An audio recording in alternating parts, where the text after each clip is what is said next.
This show is 100% kind of a love letter to both, Shakespeare and especially to musicals, Mm-hmm. And it's and on the way we give it gentle pokes. I call them gentle pokes, and Yes. we poke fun at musicals. We poke fun at Shakespeare. I poke fun at myself of shows I've done on that stage and things I've done. I got inspired because I realized that some of my cast have been in many of the shows I've done on that stage. I was gonna ask so when you we do about the this, tribute, I yeah. went, well, let's go all in. That's let's bring it back. extraordinary.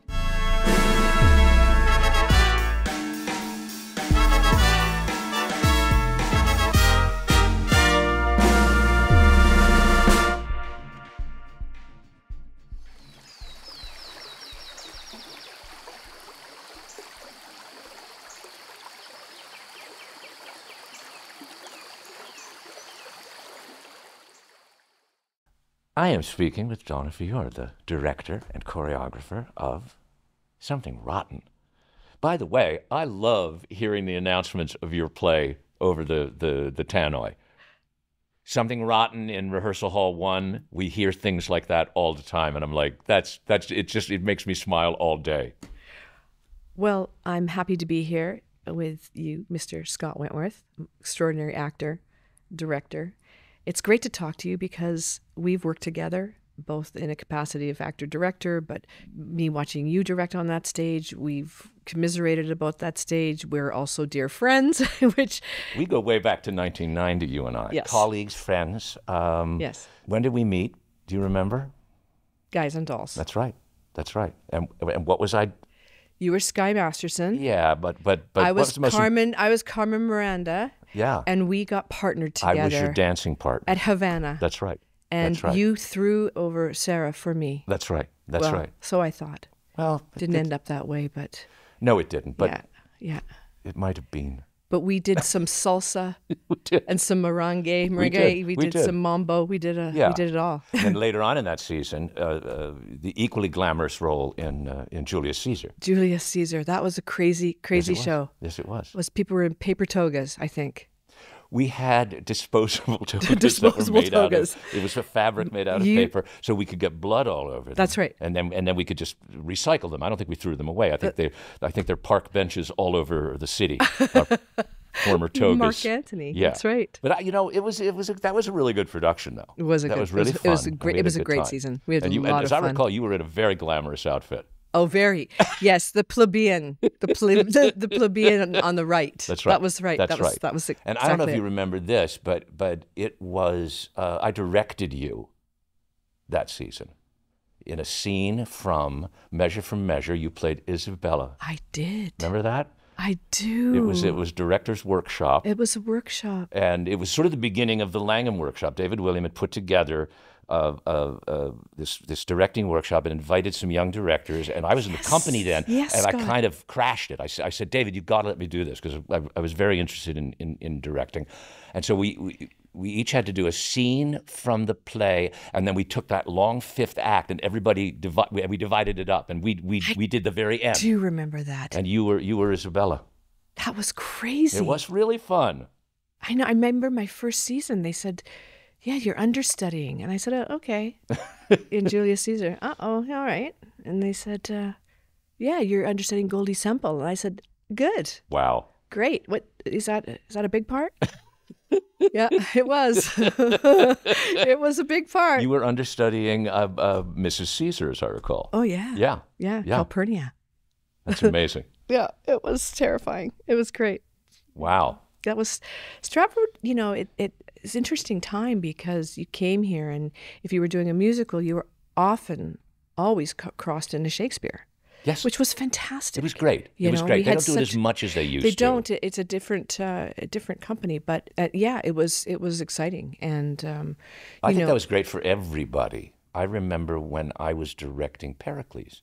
I do. We had a remember that. lot of the musical theater company in our show, and we had some singing and we had some staging and stuff, and they were amazing. We had to create a ship out of a piece of rope. Yeah. It's an Nobody unparalleled works harder work than, ethic. It's unbelievable. than those guys. Yeah. Yeah. Exactly. Interesting, even this year, every year, a lot of the actors that are in the musicals started in straight plays and have come to musicals later. So I think that it's very interesting how the background of a lot of people that are doing musicals, and yourself included. Well, yeah, and we've talked about this for years. I mean, I ended up at this theater because John Hirsch, our former artistic director, when he was working at the Seattle Rep in 1980, hired me to play Joey in Pal Joey. Pal Joey. And I remember him talking about it. Shakespeare, it's just like musicals. You have that soliloquy is like a song. You've got singing, you've got dancing, you've got, And he's quite right that the distance between a classical play like Shakespeare would write and a musical is much shorter than like the distance between like a modern play and a Shakespeare play, or a film and a Shakespeare play. It's just so much more physical. Exactly. And there's no differences, especially on that festival stage, which is built for soliloquy for that actor. Well, yeah, and you do have to work harder. I mean, I remember when you were directing me in Fiddler. To Life number, I remember thinking, gosh, in 1964, Zero Mostel was in his dressing room at this point, having a very dark scotch and changing his shirt. Not and so then he much runs for out you. at the end, screams L'Chaim, and wins the Tony Award. Not so much for you. You had me dancing the whole time with the best dancers in the country. That's correct. Yeah, that was a little different. You signed on, not quite what you signed on for. You can't kind of go upstage and hide in the festival theater. But singing a song alone out there, or doing a soliloquy is no different. You're communicating a story, and whether it's through song or through spoken word, that's right. It requires immense skill. Especially in that Shakespeare's space. language is so organized, whether it's in prose, but especially in verse.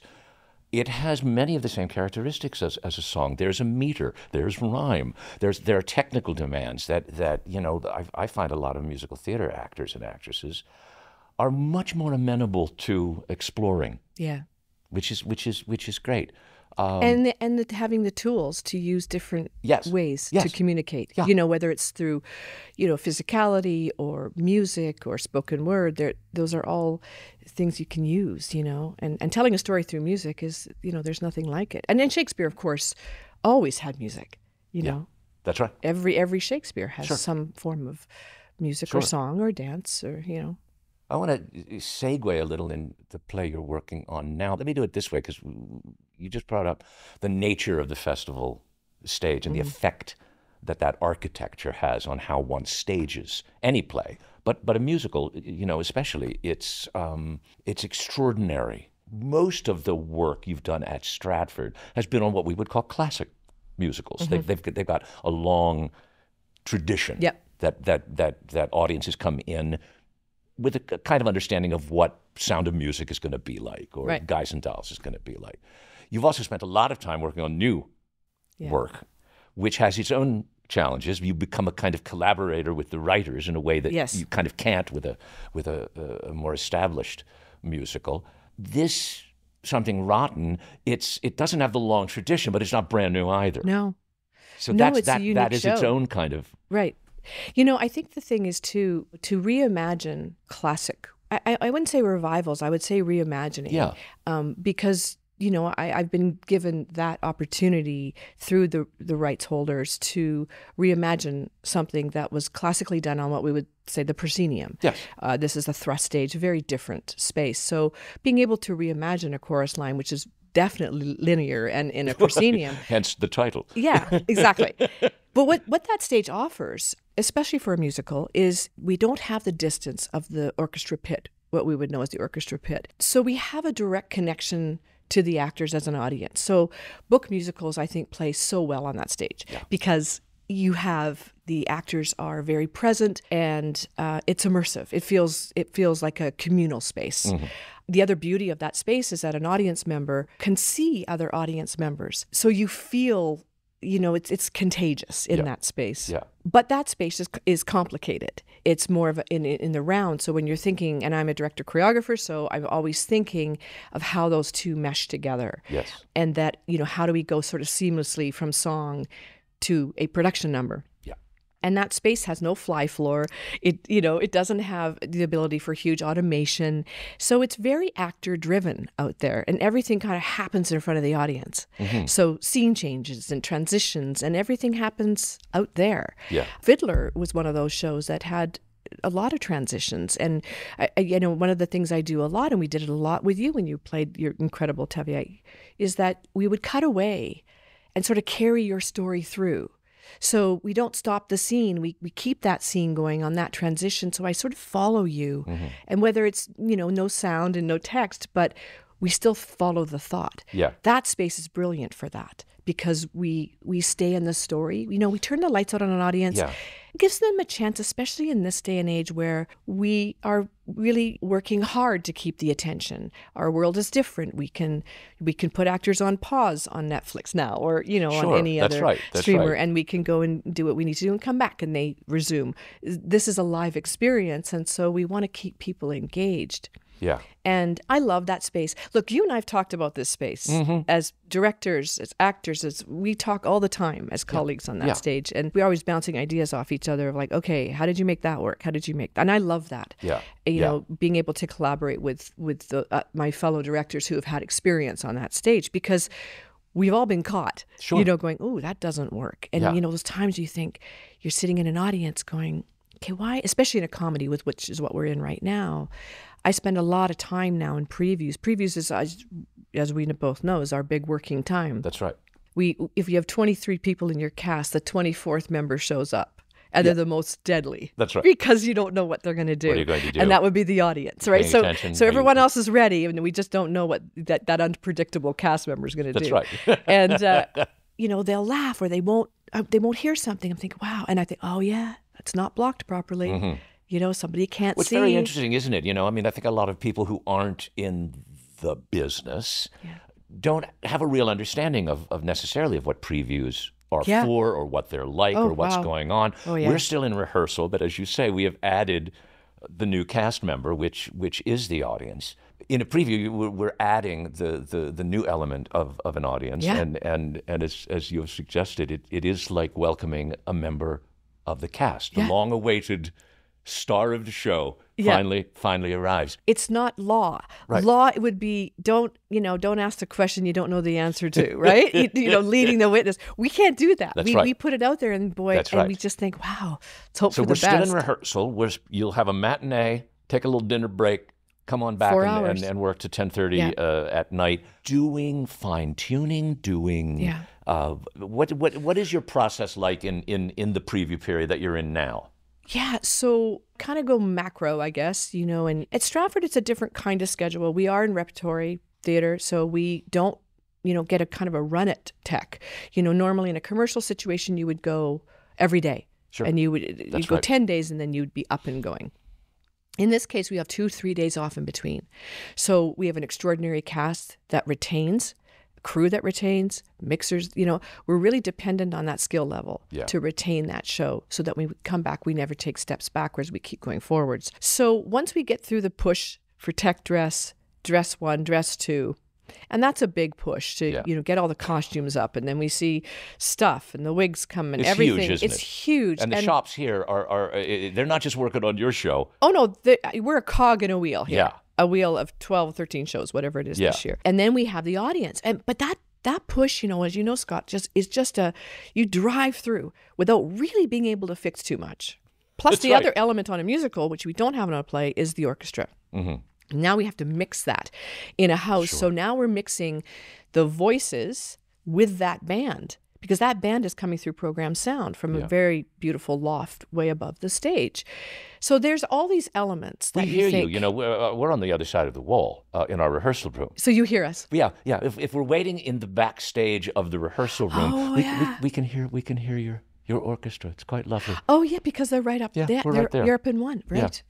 And of course, they also have to retain. And musicians always amaze me how they can come and just read it and go. So there are more moving parts to a musical than almost any other kind of theater, are there not? Yeah, and I would say it's one of the most collaborative art forms, because there's just so many moving parts that have to come together and make it all work. Right. And then we have preview, And that first preview, you don't know what to expect. You know, the first thing that happens in a comedy is we're stepping on the jokes because people don't know when to wait for a laugh. Should you wait for a laugh? You know, the hardest thing, as you know, for an actor is to be in a vacuum on a comedy. So you're doing all these dresses, you're doing all these things. There's no audience, not very many, and it's just nothing. And you think, oh no, this is not funny. This is not funny. What's going to happen? And so we wait, and we wait for that audience, and then, you know, you think, oh yeah, okay, that's one show.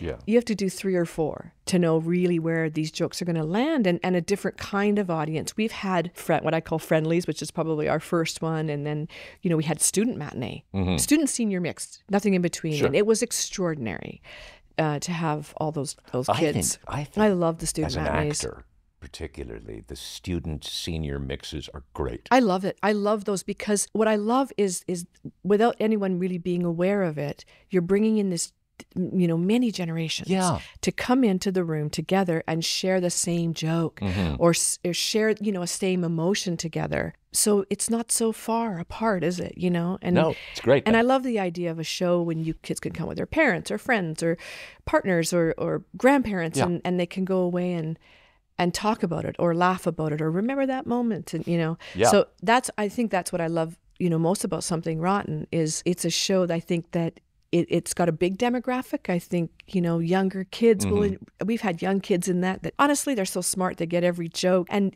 there's innuendos, of course, but it's some of that stuff with the younger ones goes over them, but parents can enjoy it. And so I do think actually that it's a show for everybody. I'm not overstating that. And sometimes you think, yeah, we say that, but not really. Yeah. This one is. We had an evening show the other night. It was like a rock concert. I didn't know what to expect. Wow. It reminded me a bit of when we did those first few previews of Rocky Horror. And I felt like the same.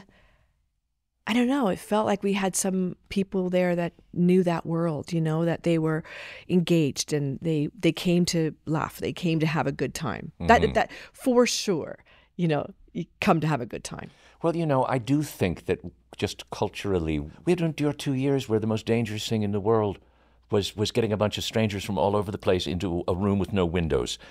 Exactly. And so now, when there's a hunger, there's an appreciation, and there is, and it was the kids. It was so moving for me because the student matinee, you know, we did a note session after our first students, and you know, I was quite overwhelmed actually, and we meet for notes, and we started talking. The company became very overwhelmed when we started talking about the fact that we were probably, you know, the first experience that these kids have had for years. Yeah. And that they've been so robbed, you know, of their time together and those field trips and being able to come and sit together and laugh. These kids were on fire. They were so excited to be there. They were a wonderful audience, by the way. They're super smart. It was uncensored, right? There was no kind of sitting back going, well, entertain me. They were like, yes, I am there. I want to be entertained, and I'm there for you, you know? Yeah. And so, the response has been overwhelming for me. I feel like slightly magical to be in a space that is communal, and then to feel that communal laugh. Do you know what I mean, Scott? Yes, like there's some very moving, beautiful things, and we could hear in the love story, because we have our own Romeo and Juliet story. Yes.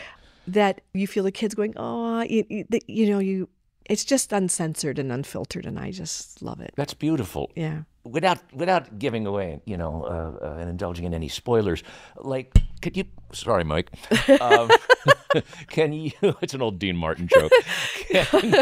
Oh, we're going to go there. Let's do it. Well, let's do have it. You seen my Toby Belch? Oh, not yet. I'm going Okay. to. I'm going to be stealing Stay like crazy. tuned, folks. Yes, we'll have to get Jeff in there to steal. We'll steal from everybody. Can you just, you know, talk us a little bit through the story of Something Rotten, and we'll talk a little bit more about the particulars of staging and creating this particular production. What's it about? Well, it's historical fiction, first of all, set in Shakespeare's time, Elizabethan, so 1595.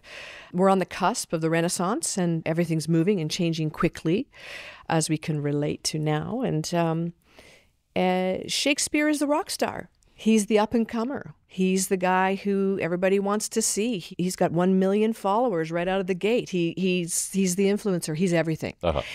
And there's 2 writers named Nick and Nigel Bottom. These writers are incredibly clever. And they can't get a play produced. They've had a few successes, but it's dried up. And Nick is dried up. He's just like, hasn't got an idea, can't have an idea. And his younger brother, Henry, is really a poet. And, really loves Shakespeare secretly because, of course, Nick can't stand him and wants him gone. So there's a major rivalry between the two of them. And Nick can't hold a candle to Shakespeare. And, of course, Shakespeare has just, written his Romeo and Juliet, and everybody's going crazy about it. And then he's written Richard III. And he's just, he's the writer of the time, incredibly prolific and just churning them out. Nick, however, can't figure out what's next. So he goes to the dark side of witchcraft, and he goes to a soothsayer. It's no spoilers. It's okay. He goes to see a soothsayer. Let's just say not quite the level he was hoping for of a soothsayer. Doesn't get it quite right. And predicts and finds that the next greatest thing, and this isn't a spoiler, this is a big part of the show, but will be a musical.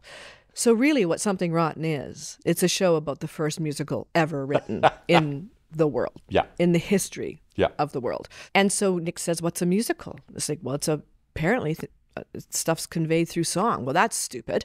And who's going to listen to that? And so we have, of course, we carry on with a massive production number about what musicals are. And that's where we go to town and we have some fun. And, wow, this show is 100% kind of a love letter to both Shakespeare and especially to musicals, And it's and on the way we give it gentle pokes. I call them gentle pokes, and we poke fun at musicals. We poke fun at Shakespeare. I poke fun at myself of shows I've done on that stage and things I've done. I got inspired because I realized that some of my cast have been in many of the shows I've done on that stage. So I was going to ask so when you we about do the this, tribute, I went, well, let's go all in. That's let's bring it back. Extraordinary. Unlike a Shakespeare theater where, you're always dealing with the same playwright. And so there's a similarity. The musicals you've done here are all over the place. They're all over the place. And so that's what the show's about. You have a kind of core group of actors Absolutely. that you have these long-standing relationships Absolutely. with. What a gift that must be in exploring these plays. Exactly. And I'm going to come back on that because there's a couple of Easter eggs that we can talk about. But the show, basically he tries to write a musical. And he picks some really complicated subject matter to write a musical about. And his patron, which is Lady Clapham. In previous productions, it's been Lord Clapham. In my production, it is Lady Clapham. And she's not happy with the subject matter. She sends him back to the drawing board and says, you're going to lose my money if you don't come up with an original idea like The Bard, which makes him go crazy. Hence, we move into a bit more desperation. He has a wife and he's taking care of his brother. So Nick has a lot on his plate. So he gets a little bit more desperate and then needs to find out maybe what Shakespeare's next idea might be. And therein where we come into the big part of the show of what his next idea will be. And I will just say, he really doesn't get it right. He's close. But not close enough. So he writes an entire show about something close, but not close enough. The theme of the show is to thine own self be true. Nick loses his way. His brother wants to write a beautiful story about two brothers. And the conceit of the show, which is so clever, is that we're kind of playing Shakespeare as a little bit of a thief. And he steals a lot from the younger bottom brother. Is that a young bottom I see?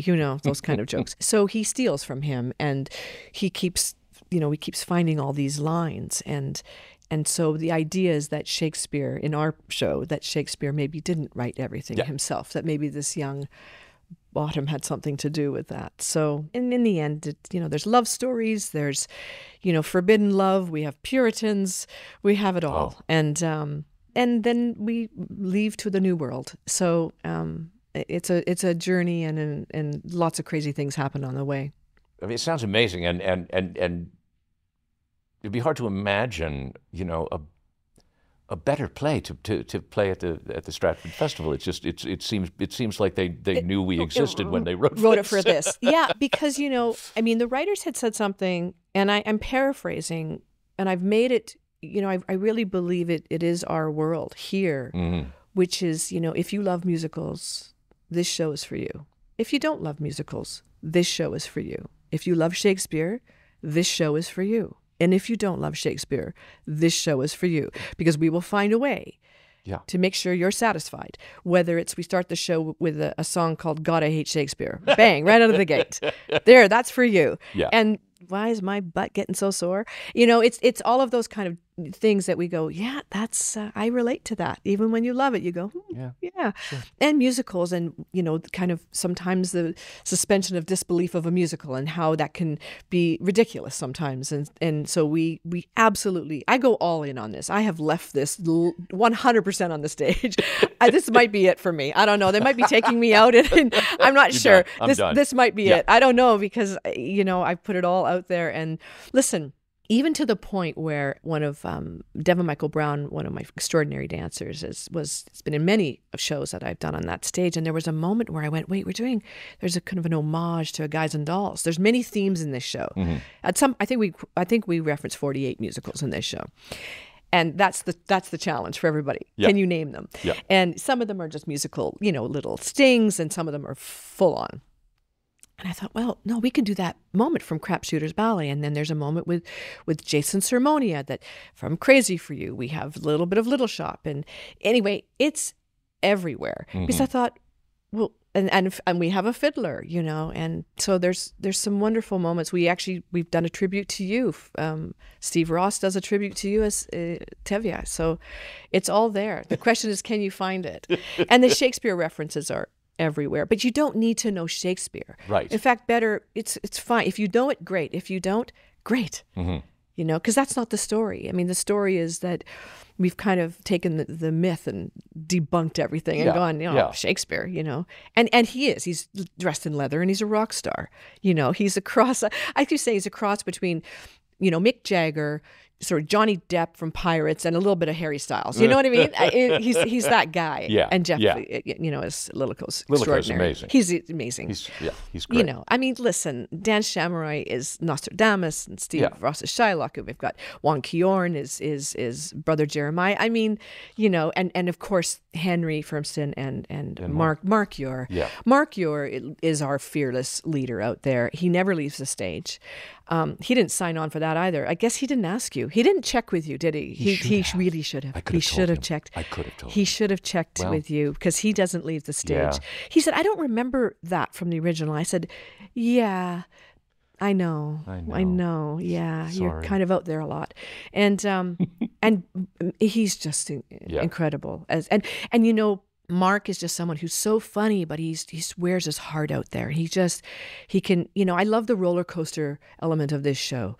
And even I feel it, you know, and even though I'm still working, I feel those moments of just being deliriously happy and laughing, to kind of, you know, pulling at the heartstrings, and that visceral kind of like, oh yeah, I feel for this guy. You know, he just has that ability to take us on that journey. I think that's also a strength that you bring to all of your work. To me, watching your oeuvre over the years, and I think it gets back to what we were talking about earlier about the architecture of that space and how you really honed your craft working in that space for years, even before you were given the opportunity to direct completely on your own. You were choreographing everything. You were staging everything. And assistant directing, associate director. Exactly. You were all over the place. Yeah, absolutely. It seems to me that you get obsessed with story. Yeah, I do. You know, and it's like, yeah, I've got a big production number and I'm good at that and I can do this and I can do that. But you were always focused on telling the story. And in all of the great plays, they have many manifestations of their identity, but always at the center there is an open heart. Even Crazy for You, which had a joke, every 8 seconds? Oh yeah. You know, I don't remember laughing harder than at your production. Crazy for You, a very open heart. But somehow when people sing and open their bodies to that experience, it's moving, it's heartfelt. In the more serious musicals, whether it's, you know, just with this more serious book, there's a lightheartedness about them, but there's also that serious side. I I think that's one of the reasons people love musicals so much. I do too, and know, thank is that you, they're so thank you for open. that, because it's that is something I work really hard at. I actually really believe, in any stage, whether it's proscenium or a thrust or it completely in the round, it's important that an actor knows why they're there, including everybody. That's why I build communities on that stage. It's not just, this is an ensemble. I don't have an ensemble. I have a community out there. And they're all there for a reason. Yeah. And they all know why. And they all have their backstory of why they're there. And they're there and they support the story. That is a different experience for an audience, and it's a different experience for a company. Everybody belongs. So it's all about the story. And if we're doing anything that doesn't serve the story, it doesn't work. So that's where I become, okay, in a way, I've done a lot of film and TV, and I feel like I bring that to that stage, in that I kind of treat myself as a lens, and I point the lens where I want the audience to see. And so that's what I'm focusing on. That means everybody needs to support that. Yes. Including lighting, including everything. Sure. And it's not an easy space to get focus. There's a lot of things to look at in that space. So a book musical, what I love to do, Scott, is, as you know, I will blow that space up with 25 people dancing in a space they shouldn't be able to do, and do crazy stuff and throw them in the air and do crazy stuff. I love athletic. I love all that. And then I'll just whip it down to two-hander scene, quiet, just two people talking. Sure. That's, a perfect musical is a great book. We can no longer speak because we're going to elevate. So we're going to sing. We're going to use something different to try to communicate. And then from there, we can no longer sing. Therefore, we're going to have a physical release. And then we start the cycle again. Yeah. That's a great musical, Sure. right? That's Sure. a perfectly constructed musical. Yeah. And so, because an audience needs to have, I think you have to pace that. An audience needs a break. I can't watch anymore. Therefore, I have to just want to listen. I just want to listen. I don't want to have to watch. I just want to listen in here. Now I want to watch. Now I don't. You know what I mean? It's I do. It's I do. the balance Absolutely. of that. And so, that's the thing about a huge musical. A huge musical is, you have to have pace. Yeah. And story. Story is everything. And I love actors. And I love working with actors. I love the collaboration. I love that an actor, a great actor, comes in with I call it their little kit bag of skill. Yeah. And they bring it into the room, and you're one of the top of the pops on this for me. And you just say, what do you want? And I'll say, well, can we try this? Yeah, I'll try it. Let's try it. And then we just keep trying, and that's the relationship. And then we find it. And sometimes we don't know right away. But to me, that's the moment where you find it. That's why you do it. Because you go, yeah, that's it. I think that's it. And then you have an audience respond. You go, yeah, that's definitely it. There's just nothing greater. And so, yeah, I mean, to me, a book musical means you have the best of everything. A great book, beautiful music, some great dance. As a director choreographer, obviously I'm going to gravitate to a great book that has the ability to have production value. Sure. Because I think what is wonderful and is when, I'm a choreographer that really starts with story. It's not really about the steps.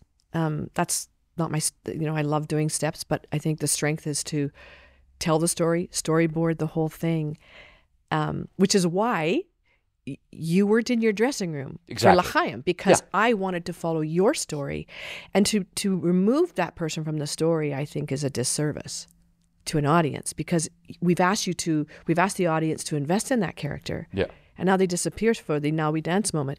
And you know what? Here's the sad truth, and it's a good truth, but I have to say this all the time to dancers. Like, you know what? Audiences, they don't care about that. I know that you're trying to kill yourself there, and you're doing something great, but they sort of, great, but what's the story? Is this going to serve the story? And sometimes we do. We just go out there and we blow it up and do something exciting. But we can't live there too long, because we're asking an audience to commit to a story. And I think that's where you have something great, is when you see that story through. No matter what you do, whether it's through song, dance, whatever it is, we never abandon the story, and we don't abandon our heroes of that story. That's right.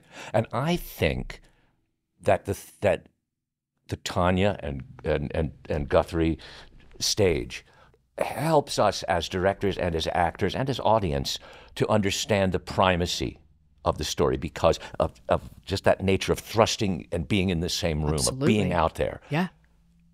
Does that shine a light, particularly in the preview period, but just in your head in general as a director, on, for lack of a better term, we're taking commercial theater and we are applying some of the rules, some of the thinking, some of the imaginings that go with perhaps more overtly artistic theater. It's more, it's like this needs to live organically for 6 months in these actors' bodies. It's a great question. I've never really, we've talked about it, but never really thought about it in those terms. But I will say it's a double-edged sword. Yeah. Because, so I do work in both worlds right now. Yes. And in the commercial world, very much what you're saying, things change every day. And that's a different thing. And you've got, what we would say investors, people who, independent investors. This is an institution. It's very different. The good part is, you won't close 2 weeks later. Like that's happening on Broadway right now. It is a very precarious time. It's very difficult, and it's a business.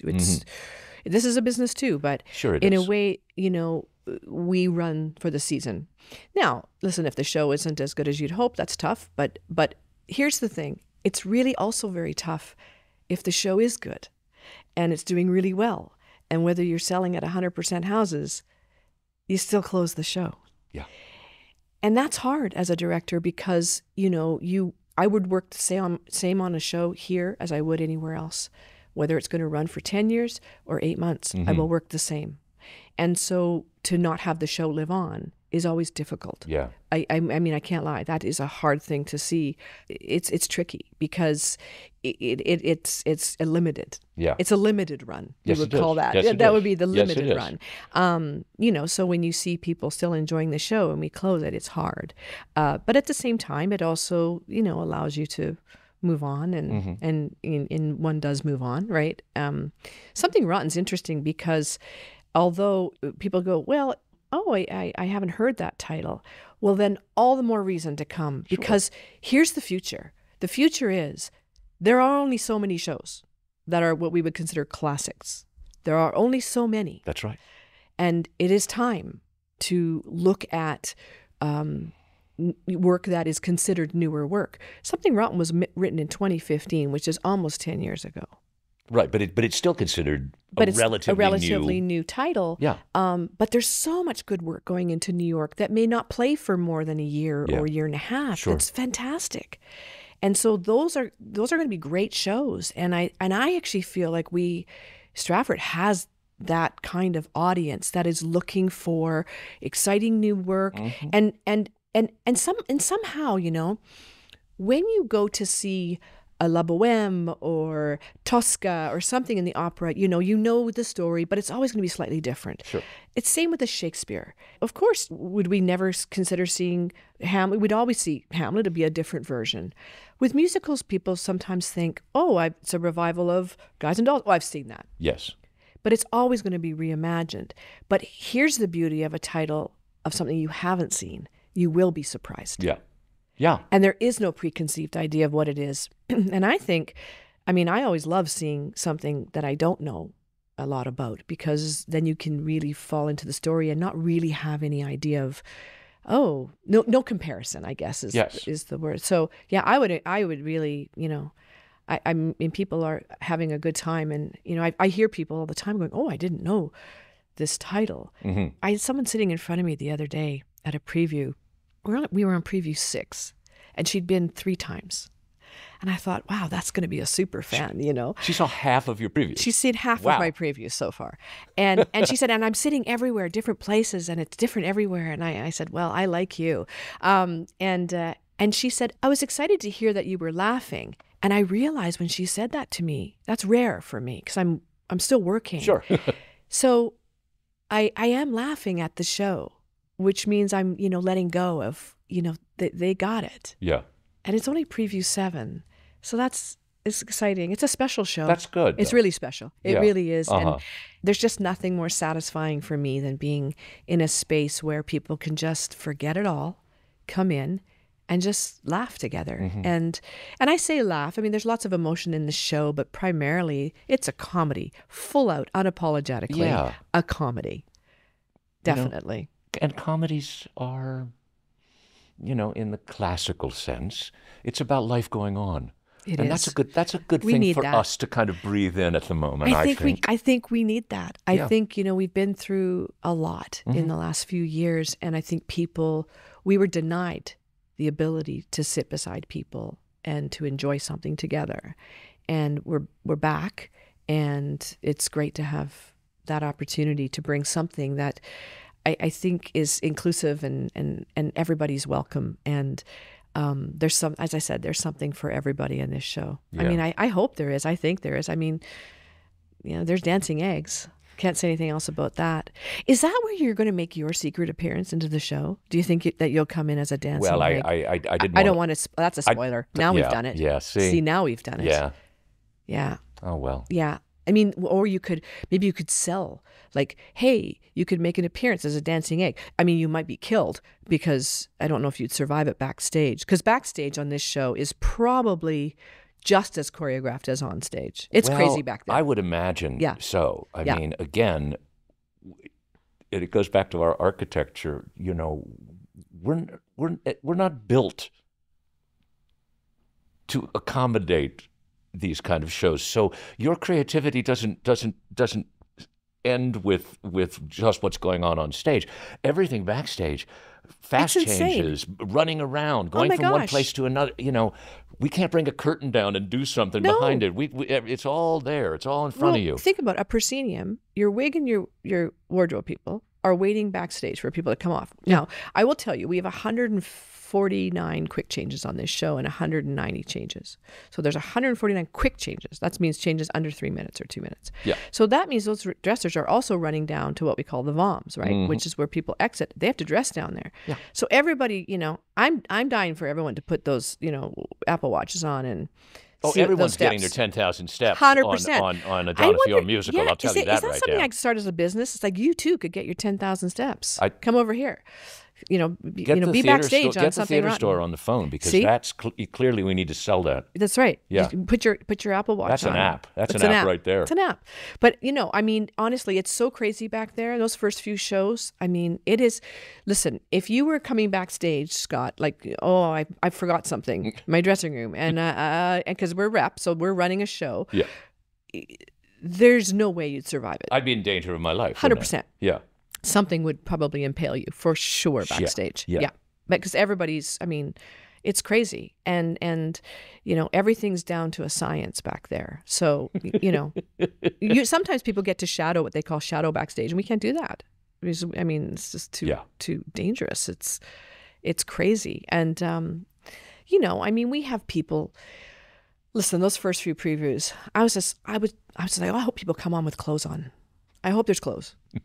And you know what? If there's not, there's not. But, like we've had people show up in previous costumes like, well, I'm late, so I'm just going to show up in the courtroom and as an egg. It's okay. That's all right, isn't it? We're just going to play the scene. You know what? Pay no attention to me. Why not? Yeah. Yeah. I think that's good. It could be my underwear. I think that's good. Yeah. But it's going great, and we're having a great time, and I can't wait to see all your shows. And well, I'm going to be there opening night with bells on. I hope bells are okay.